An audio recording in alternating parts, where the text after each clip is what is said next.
কে এই ব্যক্তি যার এত বড় সাহস যে শিবলিঙ্গের উপর পা রেখে দাঁড়িয়ে আছে? আসলে এই ব্যক্তির নাম ভদ্রগিরি কান্নাপ্পা, যিনি মহাদেবের ভগবান শিব অনেক বড় ভক্ত ছিলেন। তাই তিনি সারাদিন মহাদেবের ভক্তিতে ধ্যানমগ্ন থাকতেন।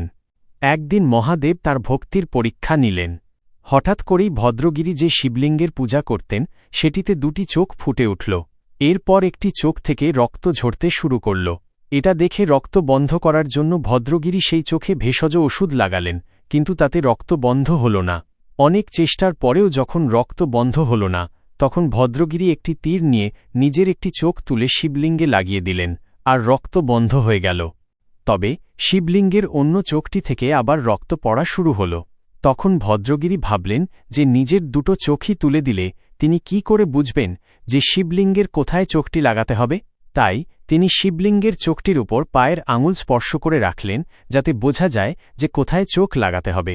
এরপর ভদ্রগিরি নিজের অন্য চোখটিও তীর দিয়ে তুলে শিবলিঙ্গে লাগিয়ে দিলেন। এই ভক্তি দেখে মহাদেব ভদ্রগিরির সামনে প্রকট হয়ে তার দুটো চোখই ফিরিয়ে দিলেন।